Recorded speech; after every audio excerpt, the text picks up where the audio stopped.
Ahí estamos entonces. Y por eso digo, la clase lleva por título Las opciones de Jesús. Eh,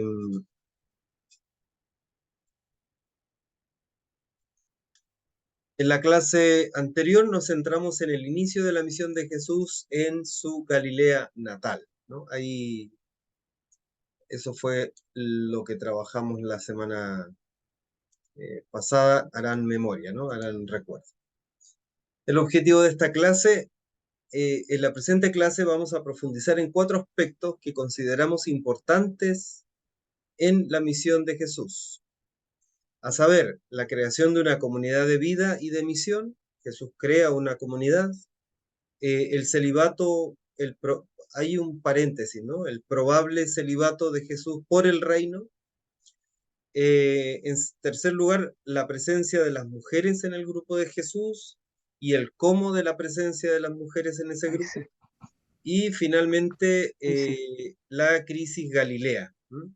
La crisis Galilea, llamada así por los evangelistas porque después de una larga misión, el Evangelio de Marcos le dedica la mitad justa del Evangelio.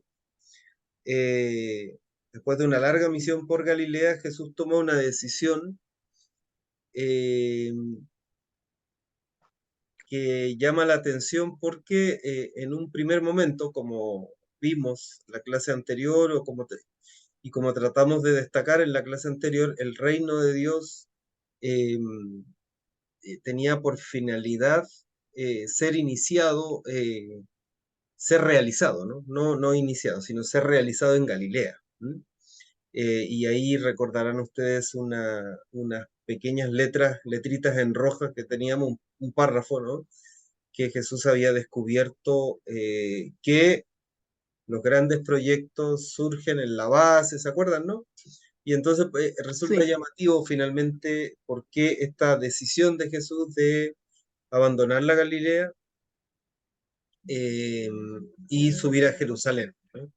Pero lo vamos a plantear como pregunta, porque quisiéramos que mm, lo siguiéramos reflexionando en la clave, bueno, que ahí va a estar marcado, ¿no? Bien, introducción entonces. Después de haber visto en términos muy generales, porque así fue, muy general, en una sola clase para una misión, ya digo que toca cerca de 9 capítulos en el Evangelio de San Marcos, de la misión de Jesús en Galilea. Queremos profundizar ahora en algunos aspectos que consideramos esenciales en la misión de Jesús y que lo acompañarán a lo largo de toda su misión, de toda su vida, de toda su obra. ¿Mm? Y al principio, ¿no? Volver a insistir en el tema del reino de Dios. Dijimos que el reino de Dios es para Jesús el leitmotiv de toda su existencia, ¿no? El centro de toda su existencia. Dijimos también que su vocación al reino de Dios, soberanía de Dios o voluntad de Dios, que es la expresión que utiliza Juan concretamente, ¿no? Eh, o reino de los cielos, en el caso de Mateo. Mateo utiliza la expresión reino de los cielos porque Mateo escribe a una comunidad de origen eminentemente judía, y en el mundo judío el nombre de Dios no se nombra. Y entonces, o sea, la expresión Dios no se nombra por respeto, que Dios es el totalmente otro, y por eso pues prefiere el término de los cielos como un eh, sustituto, como un término que habla de, pero que para nosotros nos ha significado también equívoco, porque pensamos que el reino de los cielos se ubica en el cielo, y con todo lo que eso significa nos suena a nosotros, ¿no? Y entonces no es de este mundo. Y entonces además lo asociamos en ese diálogo que Jesús tiene con Pilato, ¿no? Mi reino no es de este mundo, mm, porque su reino es de los cielos, entonces ya no terminamos de entender nada. Creemos que se sitúa en una dimensión supraterrenal que no tiene nada que ver con aquí, con ahora, Y uno de los elementos que dijimos la semana pasada justamente fue todo lo contrario, que el reino de Dios tenía como dos patas, una, el aquí y el ahora, pero el todavía no, ¿no? Porque estaba abierto al todavía no. El todavía no es la expresión del más allá donde se llevará a plenitud total, pero utilizando palabras de San Pablo, donde Dios será todo en todo, ¿no? La dimensión de la comunión toda, pero con todo, toda la creación, el universo, el ser humano, eh, todo, ¿no? ¿no? No fundido, sino todo en una gran comunión. Pero si ese proceso no tiene su correlato en el aquí y en el ahora, ¿no? En justicia, en paz, en equidad, eh, en compartir, en solidaridad, pues no es, se me ve la frente, no, no es sino pura, no es sino pura,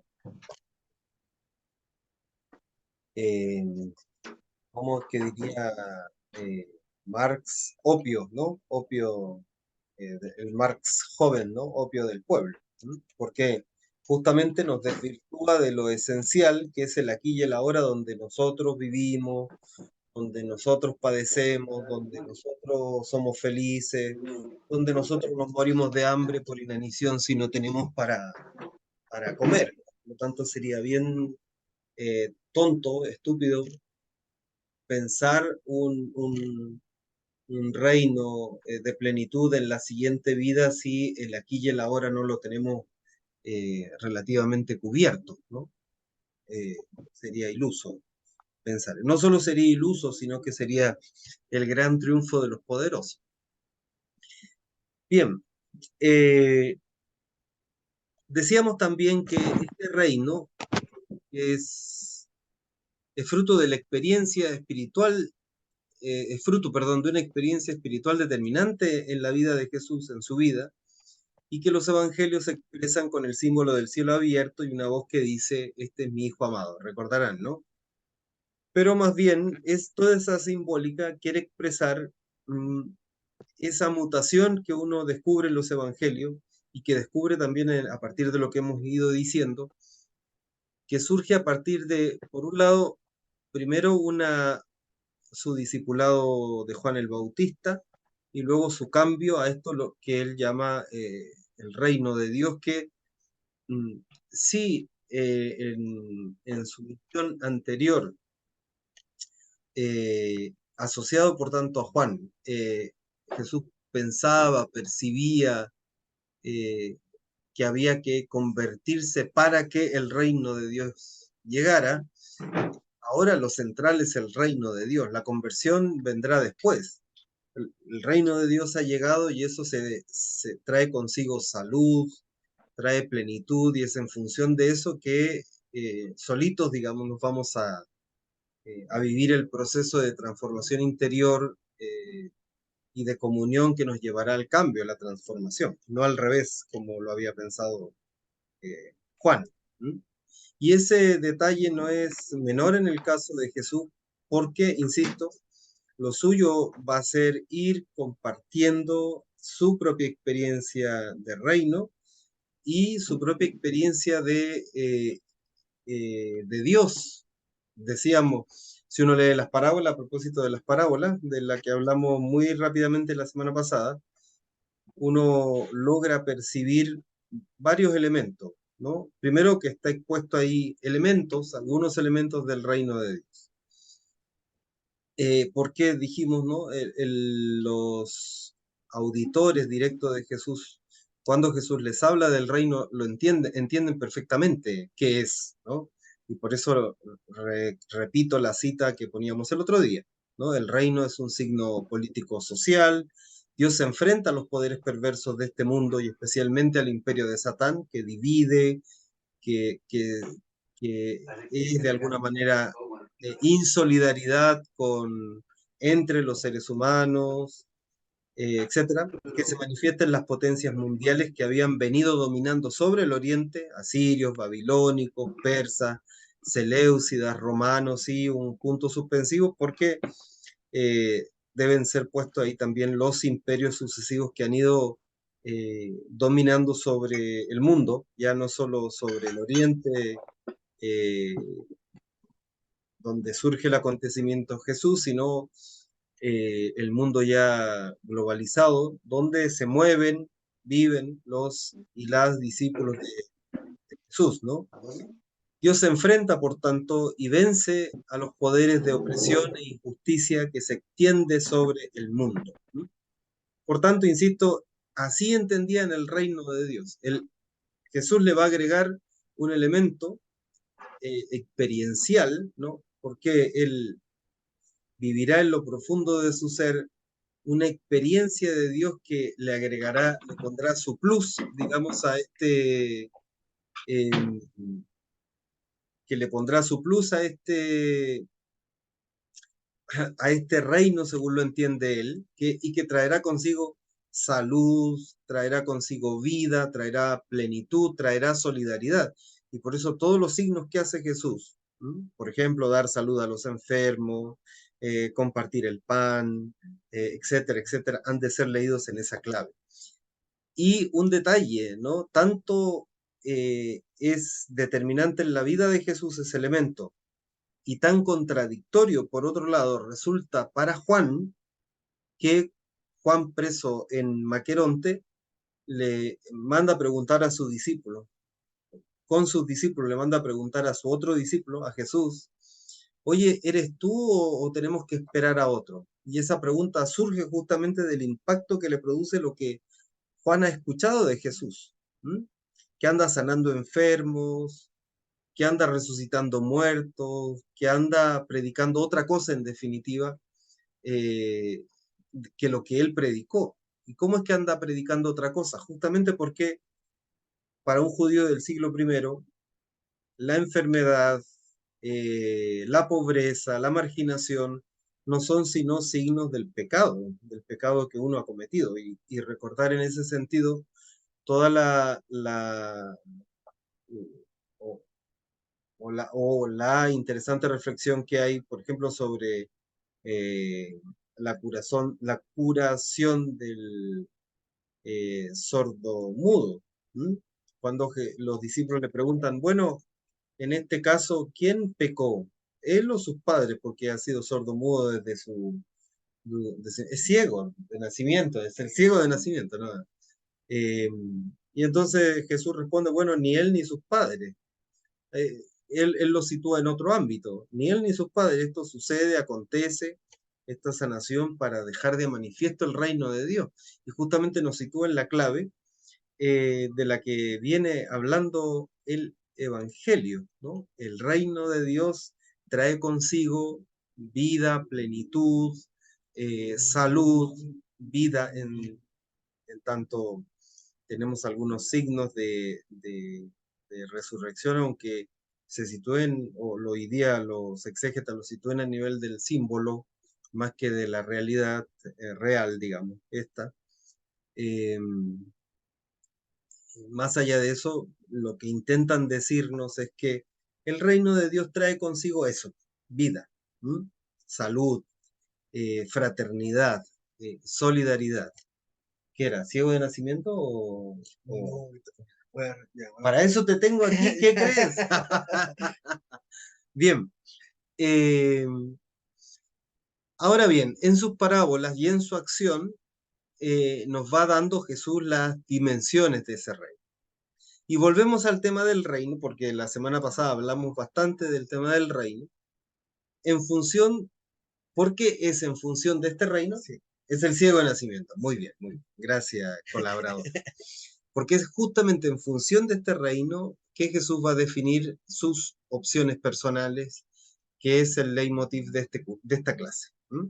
Entonces vamos a la primera de ellas, que es la comunidad de Jesús. Y lo primero que tenemos que decir es que Jesús es el hombre, ser humano, pero bueno, en el caso de él coincide, ¿no? Que es un hombre, es un varón de la comunidad. Sea porque o pertenece a una comunidad, en este caso la de Juan el Bautista, o porque crea una comunidad, la suya propia, donde encontramos antiguos compañeros suyos de la comunidad de Juan, ¿no? De la comunidad anterior, y nuevos que se van integrando a su comunidad, con los que él va creando la comunidad de los 12. ¿Mm? Desde el capítulo 1 de San Marcos lo vemos llamando a unos pescadores, a los que invita a su comunidad. ¿Mm? Los que a su vez dejan las redes y le siguen. Y dos elementos frente a esta premura en el seguimiento. Una porque le conocen, han sido discípulos también de Juan el Bautista y por lo tanto conformaron comunidad con él, pero también parece que los evangelios nos están queriendo decir otra cosa, y es que justamente tanto el llamamiento de Jesús como el reino exigen, de alguna manera, esa libertad de espíritu para decir, pues sí, y dejándolo todo, eh, lo, lo siguieron. Y dejándolo todo, lo siguieron. También en el Evangelio de Juan vemos a Jesús haciendo la misma invitación, vengan y vean. A propósito del relato de Juan el Bautista que señala a Jesús, ¿no? He ahí el Cordero de Dios. Y ellos lo siguen. Y Jesús se da vuelta y dice, ¿y ustedes qué onda, no? Y le preguntan, Señor, ¿dónde vives? Y él les dice, pues vengan y vean. ¿Mm? Es un tipo también de llamada. Uno de ellos es justamente Andrés y hermano de Pedro, que será quien lo conducirá a conocer a Jesús y a formar parte de su comunidad.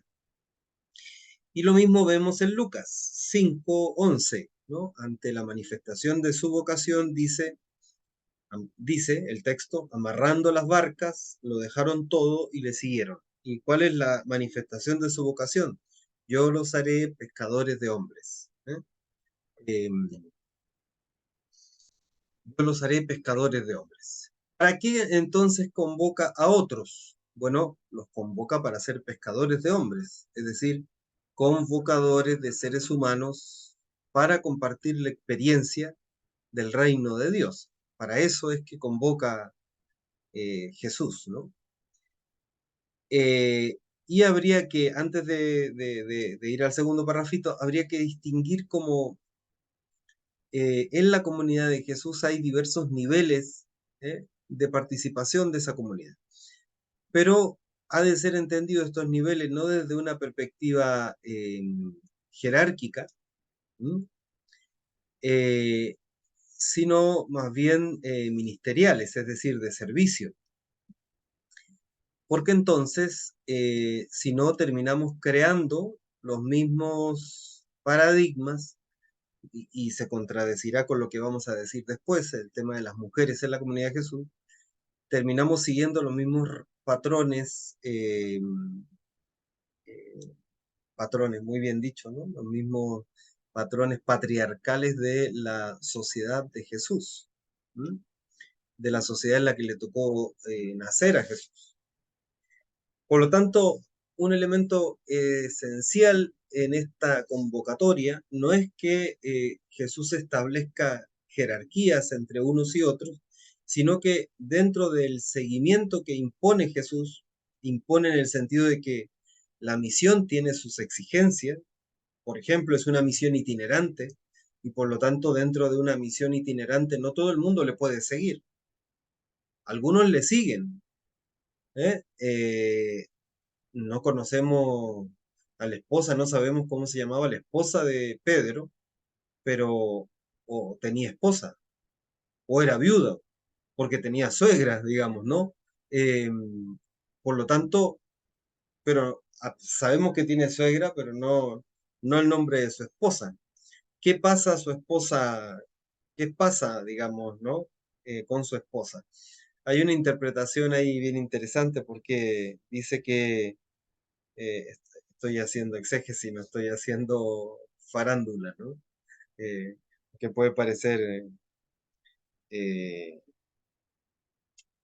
puede ser un chiste, porque hay un chiste también, dice, ¿por qué Pedro negó 3 veces a Jesús? Bueno, porque le sanó a la suegra, ¿no?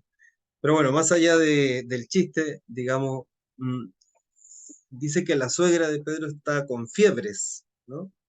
Está enferma, está indispuesta.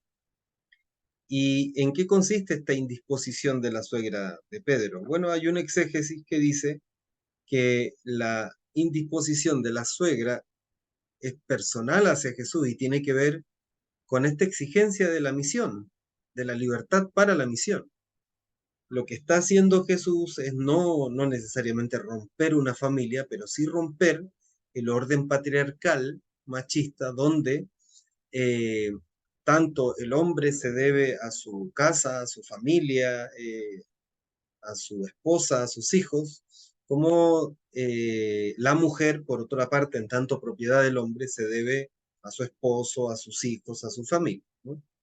Y entonces, pues esta enfermedad, comillas, enfermedad fiebre de la suegra no sería sino, de alguna manera, en tanto la enfermedad no es siempre, no es solo una enfermedad de tipo física, sino también símbolo, como vimos hace un momento, dije hace un momento, símbolo de un pecado o símbolo de una oposición, ¿no? En este caso al reino, pues podría ser que que esta enfermedad de la suegra de Pedro fuera también un símbolo de eso, ¿no? De una oposición, en este caso, a este modelo de familia que Jesús está intentando formar, ¿no? Lo que es muy llamativo, porque vamos a ver después en un punto, sí, exíjanme que hable ahí en ese punto sobre eso. Por lo tanto, insisto, no es que haya jerarquías en el grupo de Jesús, aunque uno puede detectar que hay un grupo particular, es el grupo de los 12, pero salvo en algunos nombres que coinciden, los evangelios no se ponen de acuerdo en cuáles son los nombres que conforman los 12, este grupo, ¿no? De los 12. Pero ciertamente sí responde a una realidad. Del mismo modo como hay una gran multitud que sigue a Jesús, que se mueve con él, que lo que trae de sus exigencias, ¿m? Por ejemplo, el del pan, eh, se bajó Jesús de la barca, los vio, sintió compasión de ellos, porque estaban como ovejas sin pastor, no los quiere despedir porque han pasado todo el día con él y están en un lugar descampado y pone como exigencia a la comunidad, bueno, denle ustedes de comer. ¿De dónde vamos a sacar nosotros si somos pobres? Y pues entonces el milagro de la multiplicación, que ha de ser leído no como un acto de magia de Jesús que anda dividiendo, multiplicando, no dividiendo, ¿no? Multiplicando panes y peces, sino más bien como un acto de compartir, porque todos los signos nos dicen eso. Háganlo sentar en comunidad, en grupos de 50, y pues ahí bendice el pan que otro le trae, ¿no? Que un niño le trae en este caso, y pues ese signo provoca además el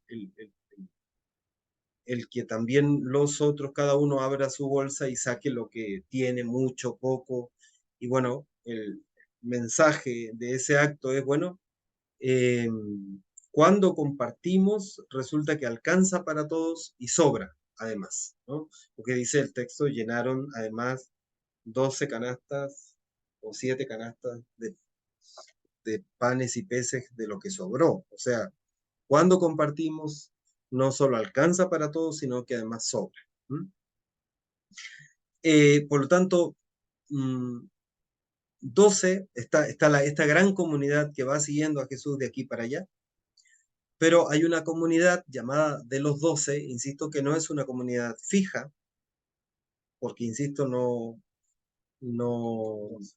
12 canastas, ¿ven? Tengo mi exégeta aquí al lado que me está, mi corrector, eh, este, que insisto, no es una comunidad fija porque eh, más bien la experiencia del 12 dice relación a las 12 tribus de Israel, más que a un, a un número, digamos, de 12 personas. ¿Sí, Juanito? Leímos los rojos, ¿cierto? Todavía no lo hemos leído. Ahora viene, ahora viene, ¿no? Porque estamos en ¿para qué convoca a otros? ¿No? A otros, y tendríamos que decir en relación al punto que sigue, ¿para qué también convoca a otras? ¿No? A otros y a otras. Bueno, Y eso nos lo revela justamente el Evangelio de Marcos, capítulo 3, versículos del 13 al 15.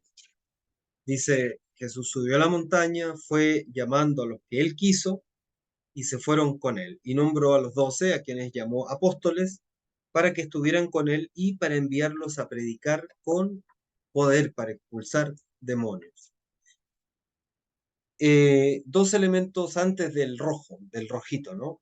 El para qué les llamó. Bueno, los llamó para estar con él y para enviarlos a la misión. ¿Cuál misión? La misma que él ha asumido, que es misión en definitiva del reino, prodigar salud a los otros, ¿no? Salud y vida, que son signos justamente de la llegada del reino. Salud y vida, que son justamente símbolos de la llegada del reino. Solamente lo repito. El rojito, dice el título de apóstol, crea una dificultad a la hora de acercarnos a la vida de Jesús, pues si bien el número de 12 es el símbolo del pueblo elegido, Israel, ¿no es cierto? Las 12 tribus de Israel, el título de apóstol dice más bien relación a la experiencia de Pascua, ¿m? Y por eso, de la Pascua de Resurrección, y por eso es que la Magdalena, por ejemplo, es llamada apóstol. ¿M? Es llamada apóstol porque significa enviado, porque ha sido testigo de la resurrección, y es en función de ese ser testigo que es enviada, ¿sí? Distinto a ser discípulo, discípula, que es un título mm, que puede ser permanente, los discípulos de Jesús y las discípulas de Jesús, o puede ser también un título pasajero, ¿no? Somos discípulos en la medida en que compartimos momentos o amistad con Jesús, ¿no? Por ejemplo, los amigos de Betania, ¿no? La Marta, la María y el Lázaro, ¿son amigos o son discípulos de Jesús? A ver, ¿qué les parece a ustedes?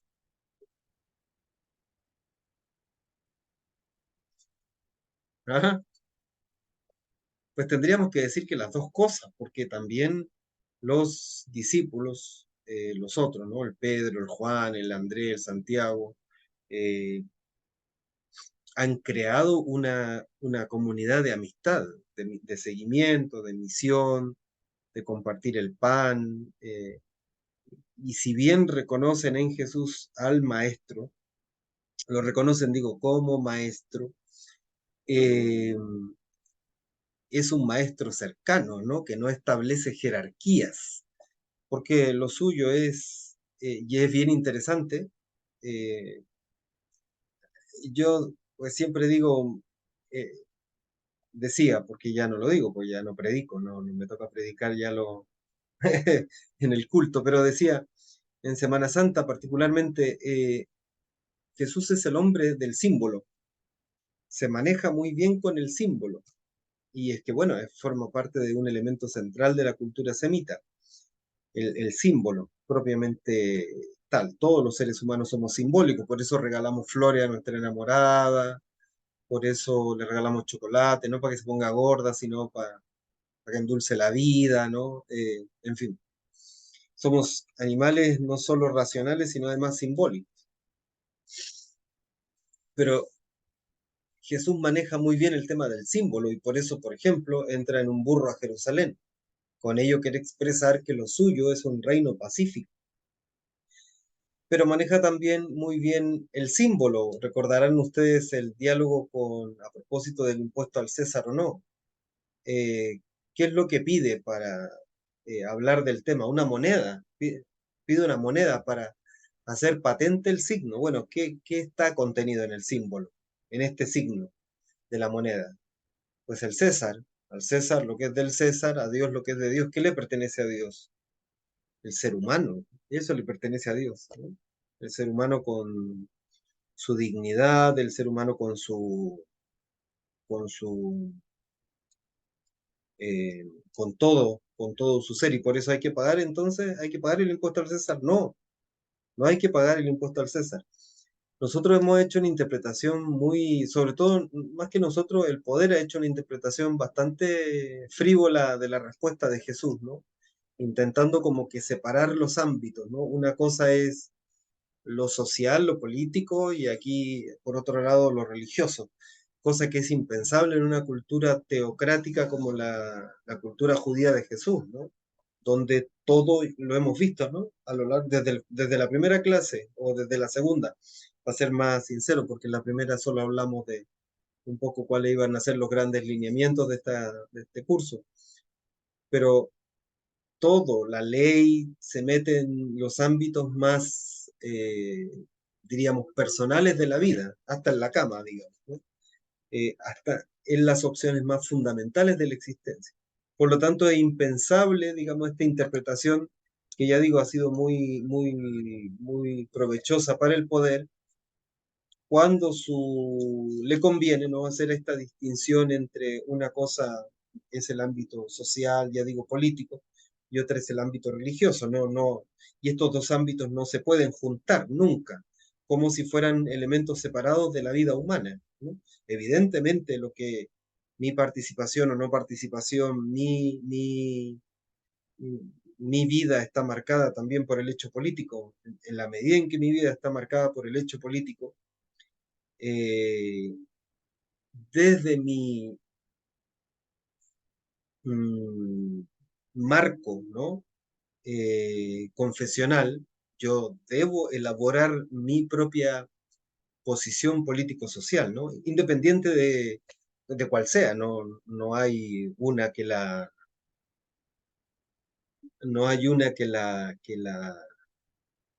mm, asuma totalmente, porque siempre la realidad, en este caso del reino, superará la realidad, puesto que está, si bien comienza aquí y ahora con la concreción de una sociedad justa, solidaria, fraterna, ella tiene una vocación mayor, que es la plenitud de la vida, ¿no? Y por tanto no hay ningún modelo político, social, económico que logre responder a todo a lo que el reino es. Ahora eso no quita en absoluto que uno con seriedad, con libertad de espíritu, con criticidad, pueda hacer su propia opción político-social. Muy por el contrario, lo exige, ¿no? desde mi, desde mi perspectiva. ¿Alguna pregunta sobre lo que hemos visto hasta aquí? Porque ya como que aquí terminamos esta primera parte, ¿no? El tema de la comunidad de Jesús y por qué Jesús convoca a otros, a otras. Habría que decir, sí, mándelo. A lo mejor tengo la respuesta, pero me gustaría para aclarar. Sí, El Evangelio nombra a los 12 discípulos, ¿cierto? Y aquí a estamos los aclarando, 12. ¿cierto? A los 12, ¿cierto? Pero aquí Sí, estamos, ni discípulos ni apóstoles. Los 12, sí, mejor, ya, ya, para ser genérico. ya, nombra a los 12, Ujú. ¿cierto? Y eh, no nombra mujeres. Ya, ¿Por qué omite a las mujeres? bien, Sabiendo que hay. bien. Ahí hay un elemento, me devuelvo la cámara, ahí hay un elemento que vamos a ver después, pero tenemos dos dificultades ahí, ¿no? Primero, lo que decía recién, ¿no? No, los evangelios nombran determinado número, 12, pero no necesariamente coinciden en el nombre de los 12, salvo en algunos 3, 4, 5 que están repetidos, ¿no? Pedro, Santiago, Juan, que son los tres más repetidos principalmente. Pero sea que Jesús haya tenido una comunidad de 12 o no, en tanto pensamos que Jesús es el hombre del símbolo, es probable que sí lo haya tenido, ¿sí? Pero como símbolo referencial de esta identidad de su comunidad con el nuevo pueblo, ¿no? Es decir, su comunidad es el nuevo pueblo que está llamado a acoger y por lo tanto a llevar a cabo, ¿no? Pues en tanto es don y tarea, el reino es don, es gracia, es gratuidad, pues esto, por, puesto que es regalo de Dios, ¿no? El reino es don de Dios, pero es también tarea en la medida en que se acoge, es tarea a realizar, ¿no? Es decir, el reino no es una imposición que te viene desde arriba, sino que es un don y como todo regalo yo puedo tirarlo a la basura, como el regalo del amigo secreto, ¿no? O lo puedo lucir o lo puedo despreciar, digamos, ¿no? Pero también es tarea, en tanto yo estoy llamado a la realización de ese reino, ¿no? Eh, eh, ¿Por qué las mujeres no forman parte de ese grupo de 12? Pues me parece que ahí hay un tema complejo porque al que no, yo personalmente no sé responder, en el sentido de que efectivamente en el grupo de Jesús hay mujeres y que concretamente el título de apóstol esté asociado a la resurrección, ¿no? Y de hecho, que María Magdalena sea reconocida como la primera apóstol, en tanto es la primera testiga, para ya ocupar el término en femenino siempre, ¿no? La primera testiga de la resurrección, y por lo tanto la primera apóstola, o como dice el Papa Francisco, apóstol de los apóstoles, o apóstola de los apóstoles. Ahora, sería, eh, en tanto realización de el nuevo pueblo, uno como que habría pedido efectivamente que este grupo estuviera también asociado al nombre de alguna mujer, en tanto es la creación de un nuevo pueblo, ¿no? Eh, pero claro, eso sería como pedirle demasiado a una estructura, no sé si a una estructura, pero a un grupo, digamos que si bien se plantea como contracultural, en tanto lo vamos a ver inmediatamente, ¿no? El tema de las mujeres en la comunidad de Jesús, que si bien se plantea contracultural, eh, sería como pedirle mucho, ¿no?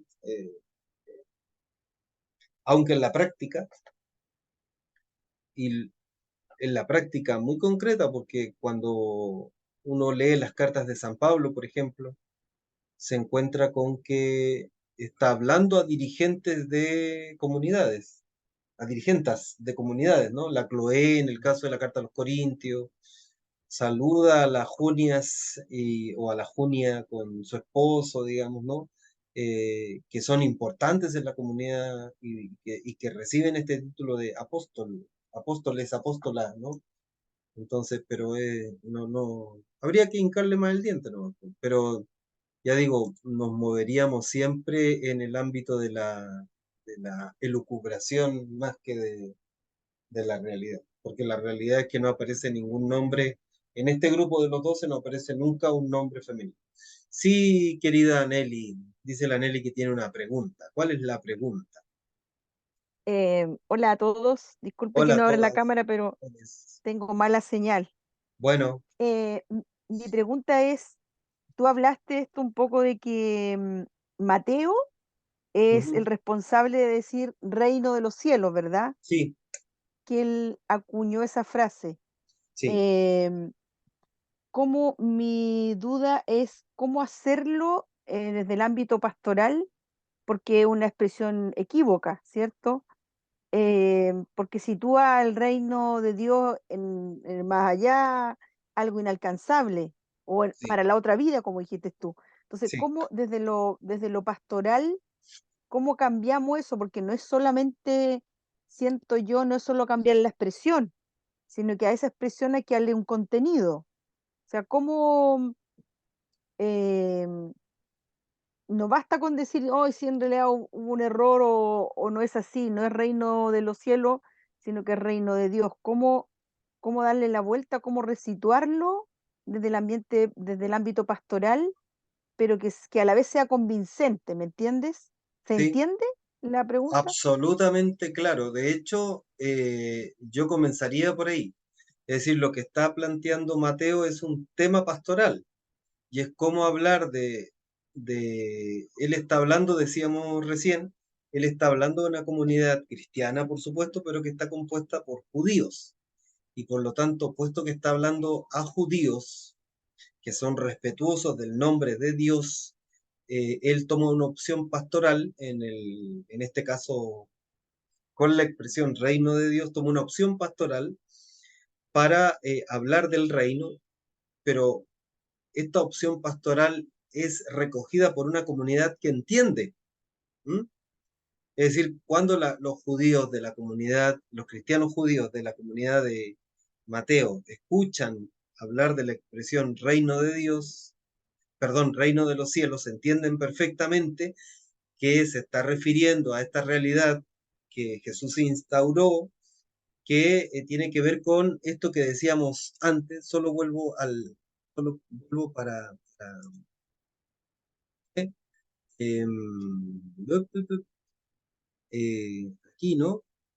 Em, Reino de Dios, soberanía de Dios, en el primer parrafito, ¿no? Soberanía de Dios, voluntad de Dios, etcétera, ¿no? Entonces, ¿cómo tú lo preguntas desde el ámbito pastoral? Bueno, es necesario a la hora de la pastoral dejar en claro este elemento.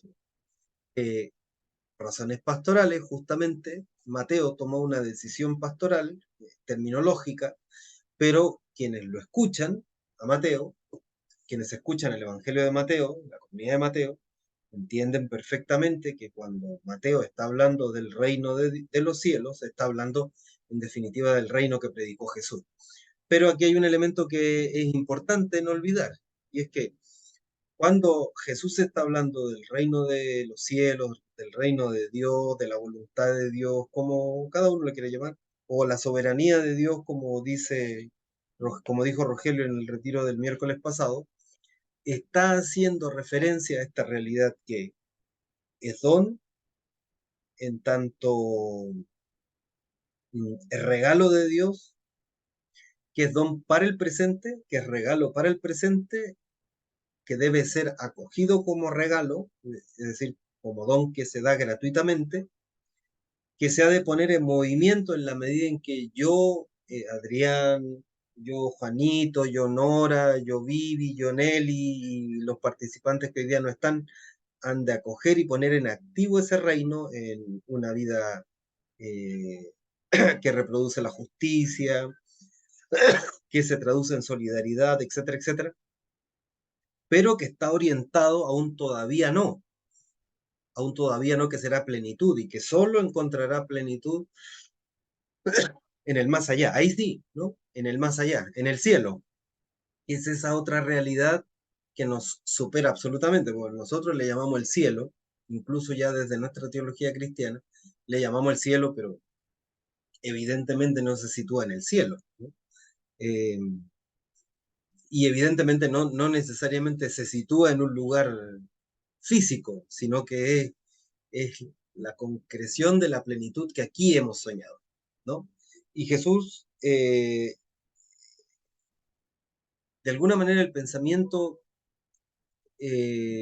judío del siglo I lo tiene identificado ese futuro. Por ejemplo, solo como cita, cuando, por favor, porque se me secó el guarguero. Gracias, Juan. Entonces te espero para el por ejemplo, ¿no?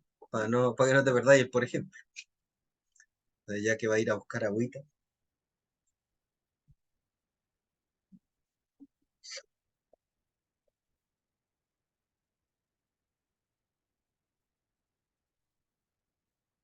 Seguimos enseguida, ¿eh? No. Pero pueden ustedes ir mientras craneando preguntas, ¿no?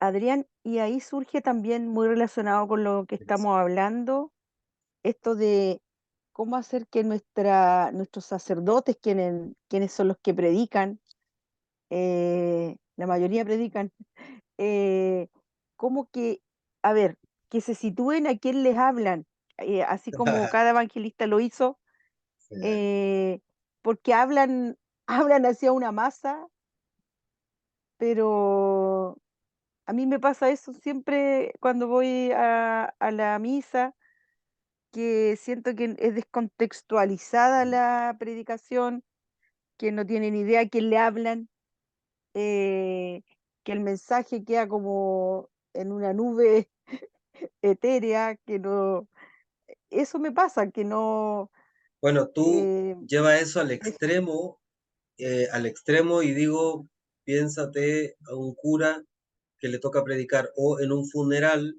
o en un matrimonio donde la gente no va nunca más a misa que en esas circunstancias, ¿no? Y sin embargo eran mis espacios de predicación favoritos. ¿Por qué? Porque si bien hay gente que uno, bueno, están los familiares del deudo que normalmente uno conoce porque fue a dar la unción de en mis tiempos, ¿no? Obviamente ustedes tienen que empezar en mis tiempos, en mi vida anterior, ¿no? Estoy en el Carmen en este momento, ¿no? De alguna manera uno conocía porque le fue a dar la unción, pero al resto de la gente, alguna la conocerá, otro no lo conocerá, distintos momentos de fe, algunos, muchos no creen, y uno lo ve porque uno dice, el Señor está con usted, y a veces se tiene que responder uno, se tenía que responder uno mismo, ¿no? Y con tu espíritu. Bueno, y con mi espíritu también, ¿no? Por si acaso. Eh, entonces, claro, eso es bien complejo, la cuestión pastoral es bien compleja, quiero decirte, pero no obstante, hay que atreverse, yo creo que en la predicación hay que atreverse, porque si no, sucederá que siempre tendremos cristianos infantiles. Y entonces habrá justicia en el reclamo de la nora, de mi papá, de que nunca nos dijeron estas cosas. Y claro, o por miedo, o por falta de formación, o por falta de información, por falta de lo que sea, en tanto la prédica no es una clase propiamente tal, sino es la explicitación de la palabra de Dios para el hoy, ¿no? La iluminación desde la palabra de Dios para el hoy que estamos viviendo, pero a veces ni eso, querida Nelly. Pero bueno, no sé si estás de acuerdo conmigo ahí en relación a eso, porque quería volver a lo que estaba diciendo antes. Sí, sí estoy de Pero acuerdo, pero sí. es sumamente complejo. Para mí, yo digo, no es que me encantaran los funerales, no, de hecho hubo un año en que entre el mes de febrero y marzo tuve como 30 funerales, a veces hasta 2 por día. Y porque yo digo, siempre como que hay una concepción de que agosto se lleva a los viejos, ¿no? Pasaste agosto. Yo digo, no, en realidad en Chile por lo menos y en Chillán en concreto, no es agosto el que se lleva a los viejos, sino febrero, porque como que la gente hace calor, se desabriga, sobre todo los viejitos les dan neumonía y se mueren. No sé si la enfermera estará de acuerdo conmigo aquí, pero yo cuanto más, el tiempo en el que más enterré viejitos fue justamente enero y febrero, por las Puede, razones antes puede, dichas. puede que eso de agosto venga del hemisferio norte, ¿ah? Puede Porque ser, febrero sería el símil de agosto como en las estaciones del año. ¿verdad que sí se muere más gente vieja en febrero que en... Sí, Bueno, es que además la gente más adulta va quedando más abandonada en el verano porque las familias que los cuidan se van de vacaciones. sí, pues, claro, justamente, justamente. Yo le tenía paréntesis, nada que ver con el tema, yo tenía mucho miedo a los muertos, entonces quien conoce la parroquia de Santo Domingo sabe que cuando había que ir a cerrar el velatorio, uno tenía que ir apagando las luces y se encontraba en un momento en oscuras con el muerto. Entonces, para subsanar eso, andaba prendiendo y apagando luces, corriendo. Entonces, un día digo yo, oye, ¿cómo no le puedo tener miedo a los muertos si están muertos, ¿no? Si los que te hacen daño son los vivos, no los muertos. Entonces fui, abrí el cajón, la tapa del cajón, me puse a hablar con la viejita, era una viejita justamente.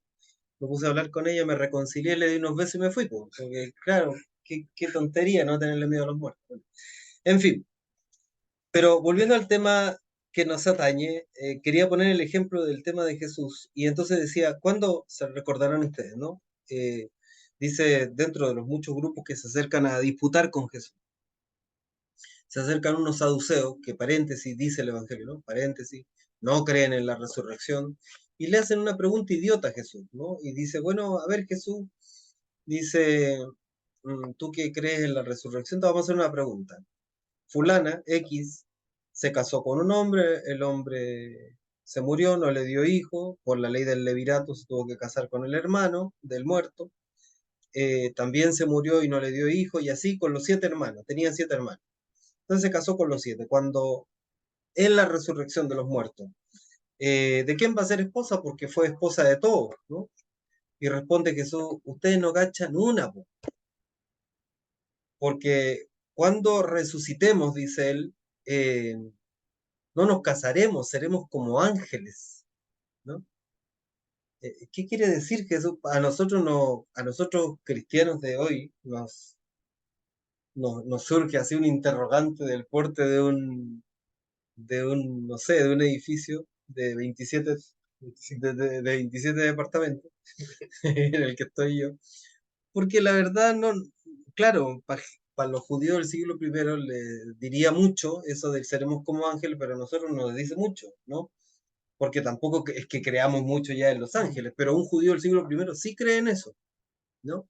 ¿Qué está intentando decir Jesús? Simplemente para nosotros hoy, que en realidad ante el tema de la resurrección estamos en otro nivel, estamos hablando de otra cosa.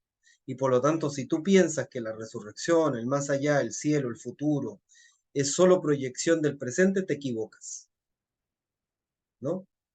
Entonces, el más allá de la plenitud, el más allá no en sentido espacial, ¿no? Sino el más allá en sentido ontológico, es decir, de la conciencia del ser humano capaz de resucitar desde su subjetividad, no se atiene a los cánones de comprensión de nuestra realidad hoy. Porque si la resurrección es mera proyección del presente, entonces nos vamos a llevar al futuro lo mismo que vivimos en el presente. Dolor, sufrimiento, muerte, destrucción. Y entonces viene la siguiente pregunta. Bueno, y los seres que yo he amado en esta tierra, ¿no? Eh, ¿No los veré más? Y pues yo recuerdo a un profesor muy querido que nos hacía justamente el curso de escatología, decía, bueno, uno de los elementos que tenemos por ciertos cuando hablamos del tema de la resurrección es que, puesto que la resurrección es plenitud de vida, es imposible pensar el futuro sin las relaciones que yo he establecido en el presente que a mí me han provocado plenitud.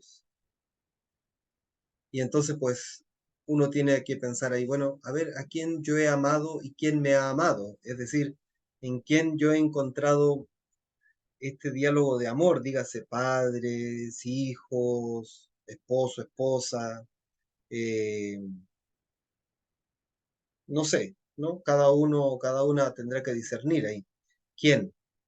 Eh, o por ahí se me revela en la vida eterna a una persona que me amó y yo amé sin ser consciente, digamos, ¿no? Pues, y yo digo, pues, hablando ya muy en serio, pues hay que dejarle a esa experiencia también su dimensión de gratuidad, de sorpresa, de expectativa, ¿no? No sé. No sé, hasta ahí, Nelly, no te sabría yo decir mucho más, ¿no? Debo decir que mi escatología no es de lo más elaborada todavía, ¿no? Pretendo que algún día lo sea, pero todavía estoy en proceso de afirmarme, de poner los pies en la tierra, ¿no? Y por eso me dedico a estudiar el Jesús histórico más que todavía a una cristología más desarrollada. ¿Mm? ¿Sí? Ahora sí, pero todavía no. Ahora sí, pero todavía. Es lo único que podemos decir, hermano. Prometí una hora y ya vamos. Sábado, absolutamente. Ya. El celibato de Jesús por el reino. Este es un tema súper discutido, ¿ah? Porque celibato nos habla mm, eh, nos habla de no a las relaciones interpersonales entre hombres y mujeres, entre un hombre y una mujer, viceversa, ¿no? O entre uno del mismo sexo si es que tiene una opción distinta, ¿no? Al respecto solo podemos decir poquitas cosas, ¿no? Eh, al parecer, ¿m? Y planteado así, al parecer Jesús no estuvo casado. Y esto no porque despreciara el matrimonio en absoluto. Hemos hablado en otra oportunidad sobre el tema de la sexualidad en el contexto judío y entonces lo reforzamos.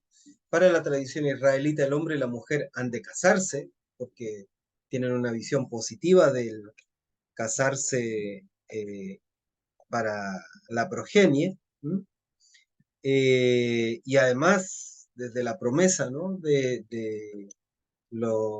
mira las estrellas del cielo, ¿no? Cuéntala, ¿no? Es imposible contarla. Bueno, así será tu descendencia.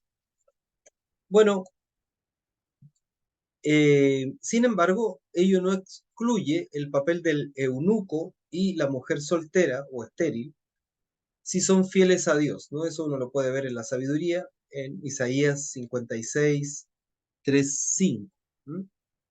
Y otro elemento contextual, en el tiempo de Jesús, siglo I, habían grupos judíos como los terapeutas y los esenios, un grupo conocido por nosotros, que habían aceptado un tipo de celibato vinculado al encuentro espiritual con Dios o por motivos de pureza. En el caso del mundo esenio era por el tema de pureza ritual, no pureza moral. Este elemento es importante tenerlo a la vista, ¿no? Pureza ritual, en tanto la menstruación y por lo tanto tocar a una mujer que se encuentra sangrando, ¿no? En su tiempo de sangrado por su condición de la regla, por tener la regla, o en el caso de una polución, sea nocturna o sea fruto de, en fin, de autoestimulación, etcétera, eso te vuelve impuro, pero ojo, porque es necesario insistir en ello. No es una impureza de tipo moral, como le entendería uno hoy día, ¿no? Eh, la masturbación es un pecado, porque, como dirían los antiguos, todo lo que toque el sexto mandamiento es pecado, pecado y pecado grave, ¿no? No, no en ese sentido, no lo piensa así un judío, sino en función de una impureza ritual, ¿no? Y puesto que los grupos estos, ¿no? El grupo esenio ponía mucha importancia en la pureza ritual, en tanto la mayoría de ellos eran sacerdotes, para ello tenían piscinas en las que se purificaban varias veces al día, etcétera, etcétera. Eh, eh, habían aceptado un tipo de celibato, insisto, vinculado al encuentro espiritual con Dios o por motivos de pureza, ¿ah? O de cercanía escatológica. Es decir, se acerca pues este momento del eshatón final, de, de, de la irrupción de lo que hablamos la semana pasada, ¿no? En toda la imaginería de la apocalíptica judía. Sin embargo, no parece ser el caso de Jesús. Y por eso lo pongo con mayúscula, no parece ser el caso de Jesús. Su opción, al parecer, tiene que ver más bien con su identificación con los pobres. Vamos a ver por qué con los pobres. En especial con aquellos que en aquellas condiciones sociales no podían tener una familia. Y el hecho del silencio de los evangelios al respecto de este dato es llamativo, porque si bien han fijado cuidadosamente, la memoria de su madre y sus hermanos, que lo van a buscar porque está loco, o de su hermano Santiago, que va a ser después dirigente en la comunidad de Jerusalén, no ha pasado lo mismo con su familia nuclear. Ahí me falta una R final, ¿no? Nuclear. Es decir, si la tuvo, es decir, esposa, hijos o hijas, ¿no? Postulamos que en tal caso, que no la tuvo, ¿no? En tal caso, tenerla o no tenerla, o que la haya tenido en este caso, no desfigura ni un ápice la misión, su misión, el hecho de que Jesús hubiera tenido una esposa e hijos. Tanto es así que, insisto, el Evangelio nos da el dato de que Pedro era casado, y nos da el dato de manera eh, colateral, digamos, ¿no? Porque nos dice que tenía una suegra, pero no obstante no nos informa sobre este tema, ¿no? Su condición de célibe entonces responde, podría, ¿no? Hay que ponerlo ahí como siempre, ¿no? Y podría, ¿no? Su condición de célibe podría responder, por tanto, no solo al contexto de desintegración que se extendía en Galilea tras la ruptura del orden antiguo. ¿Mm? Había una pérdida de la tierra de muchos campesinos. Ya, si ustedes han comenzado su lectura al libro de Jesús, Aproximación Histórica, Pagola hace un especial hincapié en ello, ¿no? En la pérdida de la tierra por parte de los campesinos especialmente pobres, sino que en el caso suyo particular, su celibato, por tanto, ha de entenderse desde su servicio al reino. Los nuevos impulsos sociales y laborales habían destruido un orden secular, es decir, un orden realizado a través de los siglos, fundado en la estabilidad y en la independencia de cada familia, entendida como unidad de vida y generación para hombres y mujeres. En consecuencia, una parte considerable de la población sin heredad ni trabajo estable, es decir, sin casa ni tierra, tenía dificultades para fundar una familia en el sentido antiguo, una familia nuclear, esposa, hijos, hijas, ¿no?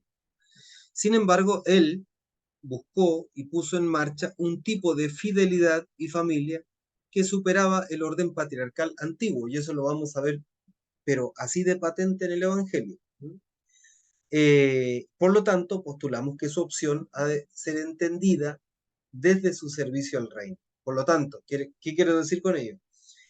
Que si Jesús no tuvo familia, como parece por los datos que tenemos, si Jesús no tuvo familia, su opción no ha de ser entendida desde una clave ni de ascetismo, ¿no? Es decir, como de auto infligirse una condición, ¿no? Ya sea por virtud o qué sé yo, ni tampoco por razones de pureza ritual, sino por una opción por el servicio al reino. ¿No? ¿Y a qué hacíamos referencia con el tema de la familia? Marcos 3 al final, ¿no? Oye Jesús, tu madre y tus hermanos te buscan.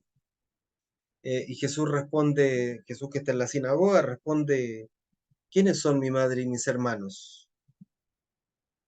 ¿Ah? Y dice, ¿no? El que hace la voluntad de mi Padre, esos son mi madre, mis hermanos y mis hermanas. Es decir, ustedes, ¿no? Que forman parte de mi comunidad. Con ello no está diciendo que los otros valen lo que valen, digamos, ¿no? Sino que lo que está diciendo es que el reino inaugura un nuevo tipo de familiaridad, donde este amigo que viene a la clase y después nos quedamos a tomarnos un traguito, ojalá venido a tomar un traguito, ¿no? Que viene a hacer familia conmigo, solo se puede dar desde esta opción del reino.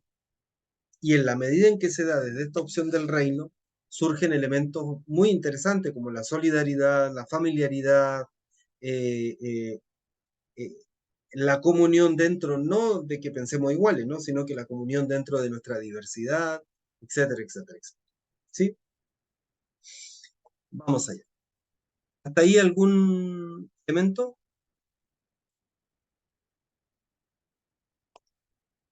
Estamos ante un hombre, desde mi perspectiva, eh, Jesús me refiero,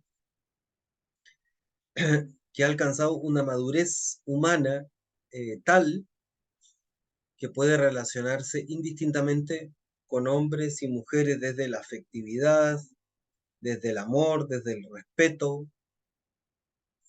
y que causó tanta conmoción que no pudo la comunidad reproducir eso. Y por eso vamos a encontrarnos después con comunidades que son indistintamente presididas por mujeres y hombres, porque unos y otros en el reino somos iguales, ¿no? Es decir, en el reino, quiero decir, en esta comunidad formada por Jesús, bajo el ideario de Jesús, mujeres y hombres son iguales, ¿no? y lo que nos iguala no es lo que tenemos entre medio de las piernas, sino nuestro discipulado y seguimiento a Jesús. Eso es lo que nos iguala. ¿Mm? Y lo que nos iguala es nuestro bautismo, en definitiva, como símbolo de esta adhesión al proyecto del reino. ¿Mm? Toda la reflexión posterior, bueno, de que por qué no hay sacerdotes y eso, es un elemento puramente contextual, que no tiene que ver tanto con el siglo I, sino con ya la construcción de una iglesia organizada, digamos que en contextos de masividad, pues le cuesta salirse de los patrones patriarcales de la sociedad que la circunda, ¿no? ¿Se imaginan ustedes? Bueno, de hecho había sacerdotisas de otros cultos, comillas paganos, no cristianos, pero mm, no deja de ser sino en contextos patriarcales, ¿no? Machistas, hasta ahora, ¿no? Hasta el presente. Bueno, sigamos. Y Dios creó a la mujer. Ah, y ahora entiendo por qué me marcaba, eh, a ver, un momentito. Ah, aceptar. Un momentito, un momentito. Quienes somos más viejitos y peinamos canas, eh, ay, ¿qué hice? Están todavía por aquí, ¿cierto? Sí, ya, ahí sí. Quienes son más viejitos en este grupo y peinan canas, recordarán que por allá por los 80 apareció una película que se llamaba Y Dios creó a la mujer. El título es solo para ilustrar este punto. ¿Mm? Llama la atención que en el grupo de Jesús uno se encuentre mujeres, a propósito de la pregunta anterior. ¿Por qué nos podría a nosotros llamar la atención eso? Pues por varias razones. Una, porque la cultura de Jesús es una cultura patriarcal, donde, según hemos visto, las mujeres son propiedad del varón, o su padre, o su esposo, o su hijo, o su cuñado, en el caso, por la ley del levirato, en el caso de que no haya hijos, digamos. Lo que volvía a la condición de una mujer bastante compleja en ausencia de todos los anteriores. Porque entonces eso tenía que derivar o en la mendicidad o en la prostitución, no había mucho más margen que ese. ¿Mm? Además, ellas estaban excluidas del culto, es decir, de la presidencia, de la comunidad, de la pequeña comunidad que se reúne en la sinagoga. De hecho, están en un lugar apartado de la sinagoga, en una parte especial, como lo están en el templo, en el patio de las mujeres y de los paganos, etc. No, no ocupan el mismo lugar de los hombres. Y mucho menos ser discípulas de alguien, y menos de un hombre o rabino, en este caso, aunque sea un rabino pobretón, porque rabí es un término que se le da no a un maestro de la ley, ¿no? Sino a un hombre sabio, pero del pueblo, digamos, ¿no?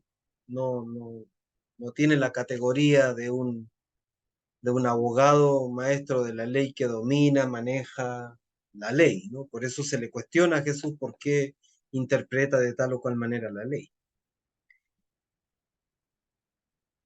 Es más, eso es justamente lo que hace que la presencia de las mujeres en la comunidad de Jesús haya impactado no solo hacia afuera de la comunidad, sino hacia adentro de la comunidad de Jesús. Porque lo hemos dicho en parte real, en parte de broma. Bueno, ¿qué hacían las mujeres en la comunidad de Jesús? ¿Lavaban los platos? ¿Le lavaban la ropa a Jesús, a los discípulos? No, lo que hacían ellas era financiar la causa de Jesús. ¿Eh? Es decir, son las grandes, ¿cómo es que mecenas, digamos, de este proyecto que Jesús ha llamado el reino?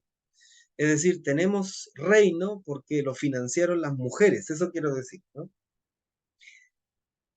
En la comunidad de Jesús hay mujeres a la par de los hombres y en igualdad de condiciones. Y eso, proyectado a lo largo de todo el siglo, insisto, primero, que es el siglo más importante, puesto que es el siglo donde se está expandiendo este fenómeno, esta comunidad, este movimiento de Jesús. ¿Mm? Hoy que se ha roto con este patriarcalismo de la sociedad, en la sociedad, por lo menos, ¿no?, en Occidente, del mismo modo como le ha llevado a otras comunidades cristianas a plantearse el tema del sacerdocio femenino, yo creo que al interior de la iglesia debería también replantearse el tema. Ahora bien, creo que ha de replantearse más en profundidad el tema, ¿no? La cuestión no es si las mujeres pueden hoy acceder o no al ministerio ordenado, sino si queremos seguir con el ministerio ordenado como forma de organización de la comunidad iglesia, ¿no? Y no de una buena vez formar comunidades eh, ácratas, ¿no? Es decir, comunidades donde hombres y mujeres, sin necesidad de mediación de un ministro ordenado, ejerza un tipo de liderazgo en la iglesia, ¿no? Ordenado, es decir, que cree una categoría, podría ser ese tipo de ministerio temporal, ¿no? Entonces ahora le toca a la Nora este año, el año próximo le toca a la Nelly, el año siguiente le toca a la Adriana, el año siguiente le toca a la Vivi, al otro al Juanito, y así sucesivamente, ¿no? Eso crea una complicación, claro, pensar la iglesia de otra manera, pero pensarla no solo desde una perspectiva puramente humana, sino también dándole espacio al espíritu que sopla donde quiere y va donde quiere, ¿no? O sea, porque si la comunidad creyente es pura reproducción de nuestra realidad es bastante pobre, porque la verdad que las mujeres siguen teniendo una tremenda brecha en nuestra sociedad secular, ¿no? En nuestra sociedad, digamos, eh, política, social, no se les critica del mismo modo a las mujeres en política que a los hombres en política. Recuerdo cuando eh, en el primer, yo todavía puedo decir eso porque ya soy viejito, en el primer gobierno de la presidenta Michelle Bachelet decía, se insistía en el tema de que no tiene pantalones. Y uno decía, pero es que es una expresión súper machista, ¿no? Que dice relación con lo masculino. Un hombre tiene pantalones y se pone los pantalones. En tal caso, si uno quisiera utilizar un lenguaje que las asimile, tendría que haber dicho, bueno, no tiene bien puesto, no sé, la falda, los calzones, no sé. Pero me parece que todavía también en la sociedad nos siguen faltando elementos para dar paso hacia una comunión igualitaria, como la propone Jesús en el reino, ¿no? Es decir, en este ideario de vida donde mujeres y hombres participamos igualitariamente de su proyecto, digo yo, ¿no? Finalmente, la crisis galilea. Hasta ahora hemos ido viendo que Jesús pues comenzó su misión en Galilea y comenzó su misión en Galilea, lo dijimos en la clase anterior y lo dijimos en rojito, así porque lo quisimos destacar, porque Jesús pensó en un momento determinado de su vida, después del prendimiento de Juan, al parecer, que el reino era una realidad que debía ser acogido en tanto el reino es regalo, don, en Galilea. Pero resulta que todo ese periplo, todo ese caminar, son 8 capítulos en el Evangelio de Marcos, y hablo del Evangelio de Marcos porque es el Evangelio más antiguo que tenemos, y por lo tanto de alguna manera nos da como en sus grandes líneas, ¿no? La columna vertebral de la vida de Jesús. uno puede vertebralizar la vida de Jesús en relación a los datos que nos da el Evangelio de Marcos. Discipulado de Juan, misión en Galilea, subida a Jerusalén, muerte en Jerusalén, muerte y resurrección, ¿no? Bueno, la resurrección no en Jerusalén, sino en tanto no es un acontecimiento físico, biológico, dónde y cómo ésta haya sido, ¿no? Pero ¿por qué en un determinado momento Jesús, en tanto Jesús concibe que la misión ha de realizarse aquí en Galilea? ¿Por qué en un momento determinado Jesús toma una decisión tan drástica como subir a Jerusalén y con ello exponerse a que lo maten? Esa es la pregunta. ¿Mm? Y si uno busca a Marcos, digo, todos Marcos tiene 16 capítulos, los 8 primeros capítulos está centrado en eso. Pero resulta que en el capítulo 8, concretamente, versículo 27, que es cuando nos informa que Jesús emprendió viaje con sus discípulos hacia los pueblos de Cesarea y de Filipo, y entonces pues su camino a Jerusalén, hay dos textos que llaman mucho la atención. Uno en el capítulo 8, versículo 1, ¿no?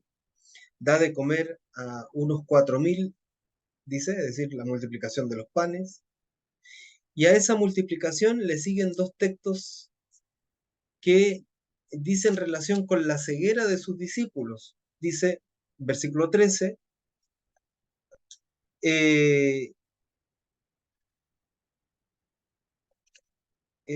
dice Jesús, versículo 13 del capítulo 8, dejándolos, se embarcó de nuevo y pasó a la otra orilla.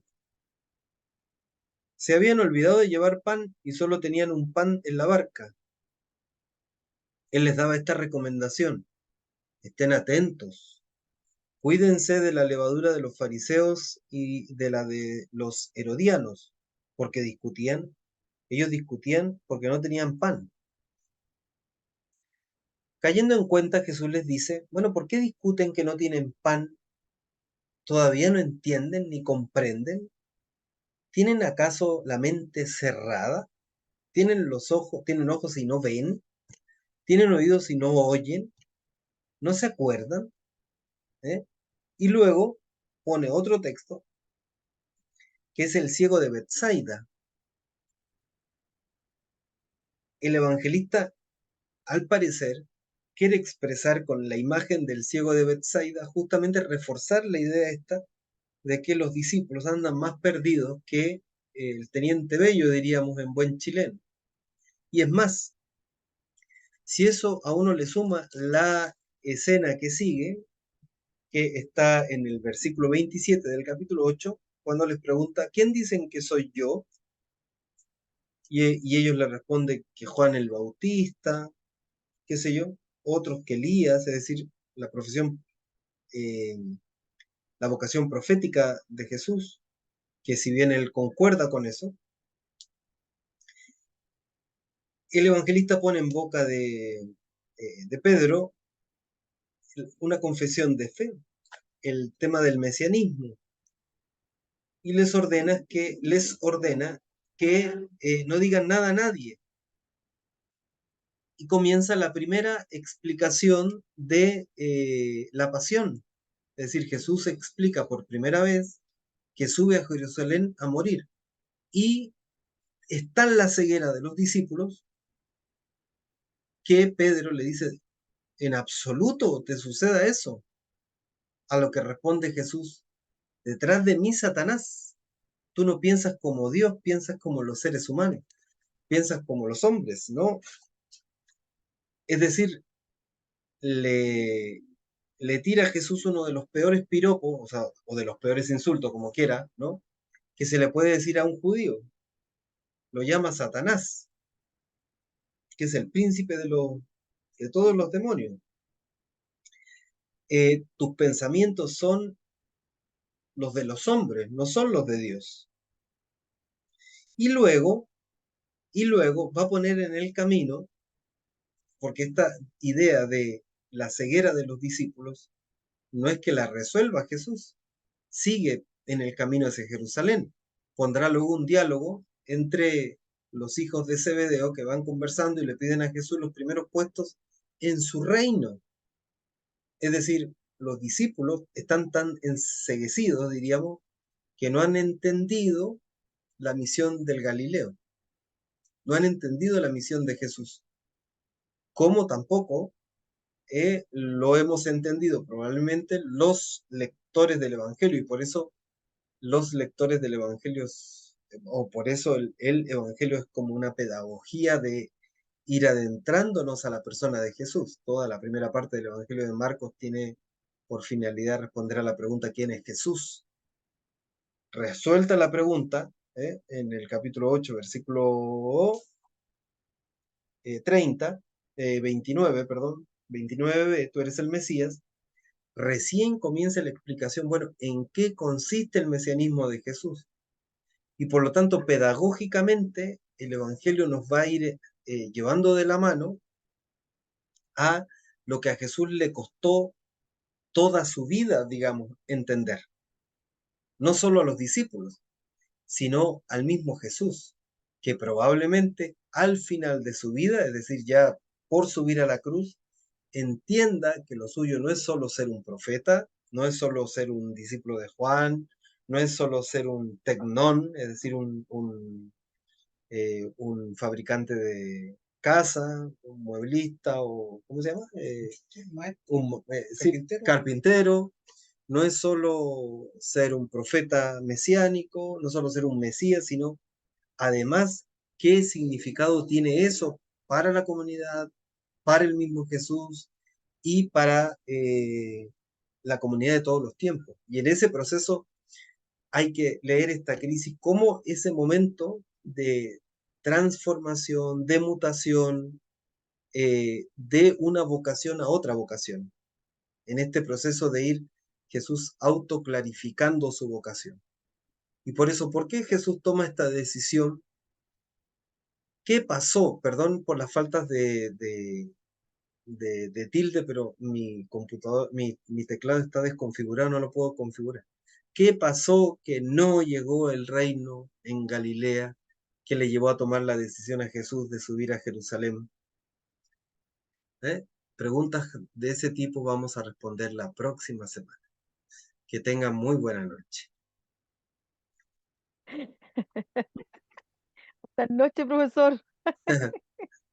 Nos dejó metido a todas. Esa es la idea del profesor, dejarlo Sí, así. profesor. Buena pedagogía, profesor. Un abrazo, buen descanso. Ya